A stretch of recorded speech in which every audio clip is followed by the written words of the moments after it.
പുതിയ അപ്ഡേഷൻ വന്നു 24.9.9 ആയി എന്നുള്ളത് നിങ്ങൾ ആദ്യം നിങ്ങളെ പോർഷൻ ട്രാക്കർ നോക്കി നിങ്ങൾ ഉറപ്പാക്കുക.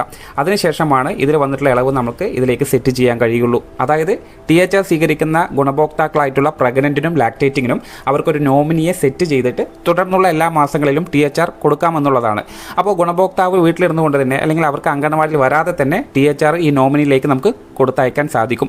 അതിന് മുന്നേ ഒരു നോമിനിയെ പോർഷൻ ട്രാക്കറിൽ സെറ്റ് ചെയ്യണം. അങ്ങനെ ഒരു നോമിനിയെ തിരഞ്ഞെടുക്കുന്ന സമയം ഗുണഭോക്താവ് പറയുന്ന ആളെയാണ് നമ്മൾ സെറ്റ് ചെയ്യേണ്ടത്. അതിന് കുറച്ച് കണ്ടീഷൻസ് ഉണ്ട്. കൃത്യമായ ആ കണ്ടീഷൻസ് ഒക്കെ പാലിച്ചിട്ട് വേണം നമ്മൾ ഈ കാര്യങ്ങൾ ചെയ്യാൻ. അപ്പോൾ ഗുണഭോക്താവിന് നോമിനിയെ തരുന്ന സമയം ആ നോമിനി 18 വയസ്സിൽ കൂടുതലുള്ള ആളായിരിക്കണം. അവരുടെ ആധാർ രേഖ എന്ന് പറയുന്നത് അപ്ഡേറ്റ് ചെയ്തതായിരിക്കണം. ഈ ഒരു നോമിനിയെ ആ ഗുണഭോക്താവിന് വേണ്ടി നമ്മൾ സെറ്റ് ചെയ്ത് കഴിഞ്ഞാൽ പിന്നീട് ഡിലീറ്റ് ചെയ്യാനോ അല്ലെങ്കിൽ എഡിറ്റ് ചെയ്യാനോ കഴിയില്ല. ആധികാരികമായി നിങ്ങൾ ഉറപ്പുവരുത്തേണ്ടത് എല്ലാ മാസങ്ങളിലും ഈ ഗുണഭോക്താവ് തന്നെയല്ലേ വരുന്നത് എന്നുള്ളത് ഉറപ്പാക്കണം. ഓക്കെ ആണെങ്കിൽ നമുക്ക് ഈ ഗുണഭോക്താവിനെ സെറ്റ് ചെയ്യാമെന്നുള്ളതാണ്. അതേപോലെ തന്നെ ടീച്ചർക്ക് വേറൊരു ഗുണഭോക്താവിന് വേണ്ടി ഈ രജിസ്റ്റർ ചെയ്ത ഈ നോമിനിയെ അങ്ങോട്ട് കൂടെ ആഡ് ചെയ്യാൻ കഴിയില്ല എന്നുള്ളത് കൂടി ഓർമ്മപ്പെടുത്തുകയാണ്. അപ്പോൾ നമ്മൾ പ്രവർത്തനത്തിലേക്ക് പോവുകയാണ്. ഒരു നോമിനിയെ സെറ്റ് ചെയ്യുന്നതിന് ഇപ്പോൾ ഒരു പ്രഗ്നൻറ്റും ലാക്ടേറ്റിനും മാത്രമേ ഇത് സാധിക്കുകയുള്ളൂ. അപ്പോൾ പ്രഗ്നൻറ്റ് ലിസ്റ്റ് നമ്മൾ സെലക്ട് ചെയ്തെടുക്കുക. ആ ലിസ്റ്റിൽ നിന്ന് കാണുന്ന ഗുണഭോക്താവിന് നേരെ കാണുന്ന 3 ഡോട്ട് ക്ലിക്ക് ചെയ്ത് കഴിഞ്ഞാൽ നിങ്ങൾക്ക് ഇത്തരത്തിലൊരു ഓപ്ഷൻസ് അടങ്ങിയ പേജ് കാണാൻ സാധിക്കും. ഈ ഭാഗത്ത് ഏറ്റവും അവസാനം കൊടുത്തിട്ടുള്ള ആഡ് നോമിനി ഫോർ THR എന്ന് കാണുന്ന ഈ ബട്ടൺ നിങ്ങളൊന്ന് ക്ലിക്ക് ചെയ്യുക. അങ്ങനെ ക്ലിക്ക് ചെയ്യുന്ന സമയം നമ്മൾക്കൊരു നിർദ്ദേശങ്ങൾ അടങ്ങിയിട്ടുള്ള ഒരു പുതിയൊരു പേജ് ഓപ്പൺ ആയിട്ട് വരും. അവിടെ ഗർഭിണിയുടെ പേര്, ആധാർ നമ്പറിൻ്റെ അവസാന അക്കവും കാണാൻ സാധിക്കും. ഒപ്പം തന്നെ ബെനിഫിഷ്യറിയുടെ കൺസെൻറ്റ് നിർബന്ധമാണ്. അതായത് ഒരു നോമിനെ ആഡ് ചെയ്യണമെന്നുണ്ടെങ്കിൽ ആ ഗുണഭോക്താവിൻ്റെ സമ്മതപത്രം നമുക്ക് ആവശ്യമായിട്ടുണ്ട്. അതിന് വേണ്ടിയിട്ട് നമ്മൾക്ക് ഗുണഭോക്താവ് നമ്മളെ പോർഷൻ ട്രാക്കറിലേക്ക് രജിസ്റ്റർ ചെയ്തിട്ടുള്ള മൊബൈൽ നമ്പറിലേക്ക് ഒരു OTP പോവും. അത് സ്വീകരിക്കണം. അപ്പോൾ ഈ കാര്യങ്ങളൊക്കെ മനസ്സിലാക്കുക. അപ്പോൾ നിർബന്ധമായിട്ട് ഈ പ്രോസസ്സ് കംപ്ലീറ്റ് ആക്കണമെങ്കിൽ 2 കാര്യമുണ്ട്. നോമിനി ആയി വരുന്ന ആളുടെ KYC നമ്മൾ പൂർത്തിയാക്കണം, അവരുടെ FRSും പൂർത്തിയാക്കണം. സാധാരണ ഗുണഭോക്താക്കൾക്ക് നമ്മൾ ഈ 2 കാര്യങ്ങൾ ചെയ്തിരുന്നു. അതേപോലെ തന്നെയാണ് ഇവിടെ നോമിനിക്കും ഈ 2 കാര്യങ്ങളും KYCയും FRSും നമ്മൾ ഉറപ്പാക്കണം. അപ്പോൾ ഈ കാര്യങ്ങളൊക്കെ അടങ്ങിയിട്ടുള്ള പേജാണ്. ആ കൺസെൻ്റൊക്കെ മനസ്സിലാക്കി അണ്ടർസ്റ്റുഡ് എന്ന് കാണുന്ന ഭാഗം ക്ലിക്ക് ചെയ്ത് കഴിഞ്ഞാൽ അടുത്തൊരു പേജ് വരും. അത് മൊബൈൽ ഓതൻറ്റിക്കേഷൻ്റെ ഭാഗമായിട്ടുള്ളൊരു പേജാണ്. ഇത് നമ്മൾക്കറിയാം. ഇതിലെ മൊബൈൽ നമ്പർ നിങ്ങൾക്ക് അവിടെ കാണാൻ സാധിക്കും. ഇത് നമ്മൾ പോർഷൻ ട്രാക്കറിലേക്ക് ആ ഗുണഭോക്താവിൻ്റെ പ്രൊഫൈലിൽ ആഡ് ചെയ്തിട്ടുള്ള നമ്പറാണ്. അപ്പോൾ അതിലേക്കാണ് OTP പോവുക. അങ്ങനെ OTP പോകുന്നതിന് വേണ്ടി റിക്വസ്റ്റ് OTP എന്ന് കാണുന്ന ബട്ടൺ ക്ലിക്ക് ചെയ്യുക. അങ്ങനെ പോകുന്ന സമയം ആ മൊബൈൽ നമ്പറിലേക്ക് ഒരു OTP പോവും. ഗുണഭോക്താവിൽ നിന്നും ആ OTP സ്വീകരിച്ച് ടീച്ചർ എന്ത് ചെയ്യണം? ഇവിടെ എൻ്റർ ചെയ്ത് കൊടുക്കണം. എൻ്റർ ചെയ്ത് കഴിഞ്ഞാൽ അവിടെ വെരിഫൈ എന്ന് കാണുന്നൊരു ഓപ്ഷൻ കാണും. ആ വെരിഫൈ ഓപ്ഷനിലൊന്ന് ക്ലിക്ക് ചെയ്യുക. അങ്ങനെ ക്ലിക്ക് ചെയ്യുമ്പോൾ നോമിനിയുടെ ഒരു കൺസെൻറ്റ് വരും. ഇനിയാണ് നമ്മൾ നോമിനിയുടെ ഫോട്ടോ എടുക്കേണ്ടത്. അപ്പോൾ ഈ പ്രക്രിയ ചെയ്യുന്ന സമയം നോമിനി ടീച്ചറുടെ അടുത്തുണ്ടാവണം എന്നുള്ളതാണ്. ടീച്ചർ അംഗൻവാടിയിലേക്ക് ഇരിക്കുന്ന സമയമോ അല്ലെങ്കിൽ അവരുടെ ഭവന സന്ദർശനം നടത്തുന്ന സമയമോ ഈ നോമിനി ടീച്ചറുടെ അടുത്തുണ്ടാവണം. ഇനി നോമിനിയുടെ കൺസെൻറ്റാണ്. അപ്പോൾ നോമിനിക്ക് ഇതിൽ കുഴപ്പമില്ല, ഞാൻ നോമിനിയായി നിൽക്കാമെന്നുള്ളൊരു കൺസെൻറ്റ് ഉണ്ടല്ലോ, അതിന് വേണ്ടിയിട്ടുള്ളൊരു പേജാണ്. അത് മുഴുവൻ വായിച്ച് അവിടെ അക്സെപ്റ്റ് എന്ന് കാണുന്ന ഭാഗം ക്ലിക്ക് ചെയ്യുക. അക്സെപ്റ്റ് കൊടുത്തു കഴിഞ്ഞാൽ അടുത്തൊരു പേജ് ഓപ്പൺ ആയിട്ട് വരും. അവിടെ നോമിനിയുടെ ആധാർ വിവരങ്ങളാണ് രേഖപ്പെടുത്തേണ്ടത്. അപ്പോൾ ആദ്യം തന്നെ പറയുന്നുണ്ട് ആധാർ നമ്പർ. അവിടെ നോമിനിയുടെ ആധാർ കാർഡ് പ്രകാരമുള്ള ഡാറ്റയാണ് കൊടുക്കേണ്ടത്, ഗുണഭോക്താക്കളുടെ അല്ല. ഇവിടെ ടീച്ചേഴ്സ് തെറ്റിക്കരുത്. അവിടെ പ്രത്യേകം പറയുന്നുണ്ട് നോമിനി ആധാർ എന്ന്. അപ്പോൾ നോമിനിയുടെ ആധാർ നമ്പറാണ് ആദ്യത്തെ കോളത്തിൽ കൊടുക്കേണ്ടത്. രണ്ടാമത് റിലേഷൻഷിപ്പ് വിത്ത് ബെനിഫിഷ്യറി എന്ന് കാണുന്നുണ്ട്. ശ്രദ്ധിക്കുക, ആധാർ നമ്പർ നിങ്ങൾ പൂർണ്ണമായും കൊടുത്തു കഴിഞ്ഞ് കഴിഞ്ഞാൽ റിലേഷൻഷിപ്പ് വിത്ത് ബെനിഫിഷ്യറി ചോദിക്കുന്നുണ്ട്. ആ ടാബ് ഒന്ന് ക്ലിക്ക് ചെയ്ത് കഴിഞ്ഞാൽ ഒരുപാട് റിലേഷൻഷിപ്പിൻ്റെ പട്ടിക വരും. അപ്പോൾ ഈ ഗർഭിണിയുമായി ബന്ധപ്പെടുത്തിയിട്ടുള്ള നോമിനി ആണെങ്കിൽ അവരിത് ഏത് കാറ്റഗറിയിൽ നിന്ന് വരുമെന്നുള്ളത് സെലക്ട് ചെയ്തെടുക്കുക.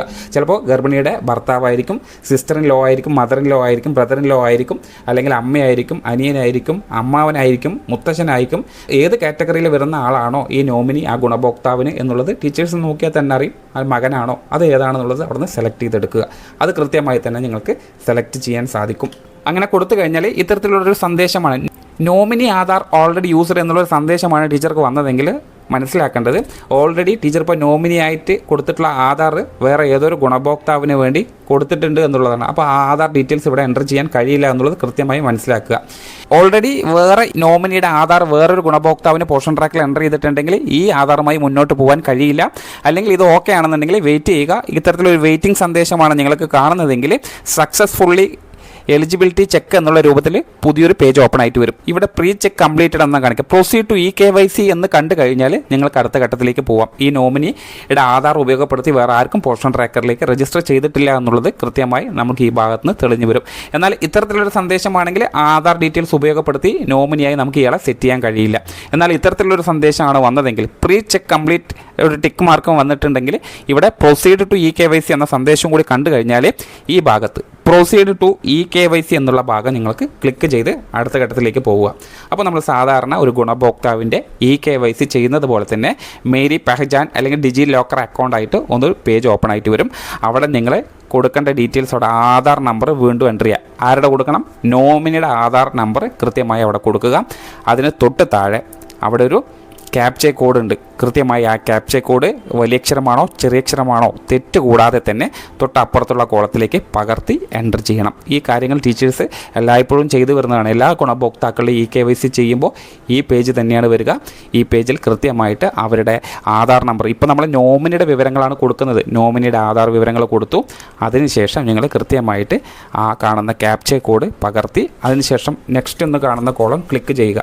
നെക്സ്റ്റ് കോളം ക്ലിക്ക് ചെയ്ത് കഴിഞ്ഞാൽ അടുത്തത് ആ ആധാർ നമ്പറിലേക്ക്, അതായത് നോമിനിയുടെ ആധാറിൽ ലിങ്ക് ചെയ്തിട്ടുള്ള മൊബൈൽ നമ്പറിലേക്ക് ഒരു OTP പോവും. അത് നോമിനിയിൽ നിന്ന് നിങ്ങൾ സ്വീകരിച്ച് ഇവിടെ പകർത്തി എൻ്റർ ചെയ്ത് കൃത്യസമയത്തിനുള്ളിൽ തന്നെ പൂർത്തിയാക്കി കണ്ടിന്യൂ എന്ന് കാണുന്ന ബട്ടൺ ക്ലിക്ക് ചെയ്യുക.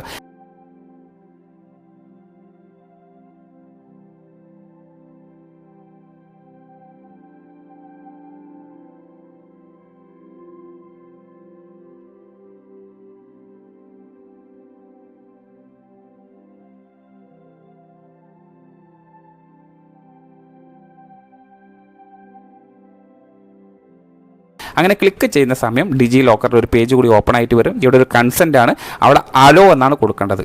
കൃത്യമായി മനസ്സിലാക്കുക. അവിടെ അലോ എന്ന് നിങ്ങൾ താഴെ കാണുന്ന ഈ നീല ബട്ടൺ ക്ലിക്ക് ചെയ്യണം.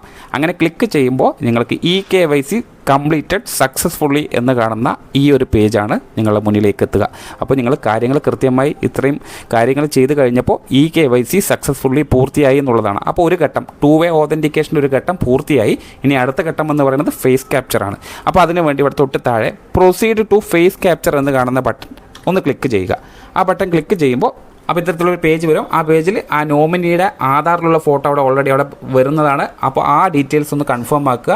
അതിനുശേഷം ഫോട്ടോ എടുക്കേണ്ട കാര്യങ്ങളാണ്. അപ്പോൾ ഒരു ഫോട്ടോ എടുക്കുന്ന സമയത്ത് എന്തൊക്കെ കാര്യങ്ങളാണ് ശ്രദ്ധിക്കേണ്ടത് എന്നുള്ള ടീച്ചേഴ്സിന് അറിയാം. അതായത് പ്ലെയിൻ ബാക്ക്ഗ്രൗണ്ട് ആക്കുക, പുറകു വശം വൈറ്റ് സ്ക്രീനുള്ള ബാക്ക്ഗ്രൗണ്ട് ആക്കണം എന്നുള്ളതാണ്. അവരുടെ മുഖത്ത് വെളിച്ചം കിട്ടുന്ന രീതിയിൽ, നേരിൽ വീഴാത്ത രീതിയിൽ, അതേപോലെ തന്നെ ബ്ലറാവുന്ന രീതിയിൽ, അതൊക്കെ കാര്യങ്ങളൊക്കെ പ്രത്യേകം ശ്രദ്ധിക്കുക. ആ രീതിയിൽ വരാതെ തന്നെ കൃത്യമായി ഫോട്ടോ എടുക്കുന്ന രീതിയിൽ തന്നെ വെയിറ്റ് ചെയ്യുക. അതിനോടൊപ്പം തന്നെ ആഡ് ഓൺ ചെയ്യുന്ന കുറച്ച് കാര്യങ്ങൾ കൂടി ശ്രദ്ധിക്കാനുണ്ട്. അവരൊന്ന് മാസ്ക് ധരിച്ചിട്ടുണ്ടെങ്കിൽ മാറ്റണം. അതേപോലെ തന്നെ കണ്ണട വെച്ചിട്ടുണ്ടെങ്കിൽ കണ്ണട മാറ്റണം. വല്ല തട്ടോ സ്ക്രാഫോ തലയിലുണ്ടെങ്കിൽ അതൊന്ന് മാറ്റിക്കുക. അല്ലെങ്കിൽ തട്ടം കുറച്ച് പുറകിലോട്ട് വലിച്ച് ചെവി കാണുന്ന രീതിയിലേക്ക് ആക്കുക. സ്ട്രെയിറ്റ് ഫോർവേഡായി നിർത്തുക. ക്യാമറയ്ക്ക് മുന്നിൽ സ്ട്രെയിറ്റാക്കി നിർത്തി താഴെ കാണുന്ന ക്യാപ്ചർ ഫേസ് എന്നോ റെക്കോർഡ് ഫേസ് വീഡിയോ എന്ന് കാണും. ആ ഓപ്ഷൻ ക്ലിക്ക് ചെയ്ത് കഴിഞ്ഞാൽ ഒരു കൺസെൻറ്റ് വരും. ആ ഭാഗത്തു നിന്ന് കൃത്യമായി ആക്സെപ്റ്റ് എന്ന് കാണുന്ന ബട്ടനാണ് നിങ്ങൾ ക്ലിക്ക് ചെയ്തിട്ട് മുന്നോട്ട് പോകേണ്ടത്. ഇത്തരത്തിൽ ക്ലിക്ക് ചെയ്ത ഉടനെ തന്നെ നിങ്ങൾക്കൊരു ക്യാമറ ആയിരിക്കും ഓപ്പൺ ആയിട്ട് വരിക. ആ ക്യാമറ വൃത്തം ഓപ്പണായി വരുന്ന സമയം ഗുണഭോക്താവിനെ പുറകിൽ നിർത്തി കൃത്യമായി ഐ ബ്ലിങ്ക് ചെയ്യാനുള്ള നിർദ്ദേശം കൊടുക്കണം. ഒപ്പം സ്ട്രെയിറ്റ് ഫേസ് ആയി നിർത്തുക. നിങ്ങളുടെ ക്യാമറയ്ക്ക് മുന്നിൽ കൃത്യമായി ഫോട്ടോ എടുത്തതിന് ശേഷം ഇത്തരത്തിൽ പ്രോസസ്സിംഗ് ഇമേജ് പ്ലീസ് വെയിറ്റ് എന്ന് വരും. ഒരിക്കലും ഈ സന്ദേശം കാണുമ്പോൾ നമ്മൾ മൊബൈൽ പുറകിലോട്ട് വലിക്കരുത്. ഫോട്ടോ ക്യാപ്ചർഡ് ആയ ഉടനെ ഈ ഒരു പേജാണ് നിങ്ങൾക്ക് മുന്നിൽ വരിക. ഇവിടെ പച്ച നിറത്തിൽ ഫോട്ടോ ക്യാപ്ചർഡ് എന്ന് കാണും. ഇത് സെർവറുമായിട്ട് ലിങ്ക് ചെയ്യുന്ന ഒരു സമയമാണ്. അത് ലിങ്ക് ചെയ്ത് കഴിഞ്ഞാൽ താഴെ വെരിഫൈ ഫോട്ടോ എന്നുള്ള ഓപ്ഷൻ കാണും. അവിടെ ഒന്ന് ക്ലിക്ക് ചെയ്യണം. ഇത്തരത്തിൽ ക്ലിക്ക് ചെയ്താലാണ് നമുക്ക് അടുത്ത ഘട്ടത്തിലേക്ക് പോവുകയുള്ളൂ. ഈ സമയം ഫേസ് വെരിഫിക്കേഷൻ സക്സസ്ഫുൾ എന്നുള്ളൊരു സന്ദേശം കൂടി നിങ്ങൾക്ക് മുന്നിൽ പ്രത്യക്ഷമായിട്ട് വരും. ഇതോടുകൂടി 2-way ഓതൻറ്റിക്കേഷൻ നമ്മൾ നോമിനിയുടെ ഭാഗത്ത് കൃത്യമായി പൂർത്തിയാക്കി എന്നുള്ളതാണ്. ഇനി ടീച്ചർ പഴയതുപോലെ പോർഷൻ ട്രാക്കർ വീണ്ടും ഓപ്പൺ ചെയ്യുക. ബെനിഫിഷ്യറി ടാബ് ക്ലിക്ക് ചെയ്യുക. ഇപ്പോൾ നമ്മൾ ആർക്കാണോ നോമിനിയായിട്ട് ആഡ് ചെയ്തത് ആ ഗർഭിണിയുടെ പേരിന് നേരെ ഒന്ന് ക്ലിക്ക് ചെയ്യുക.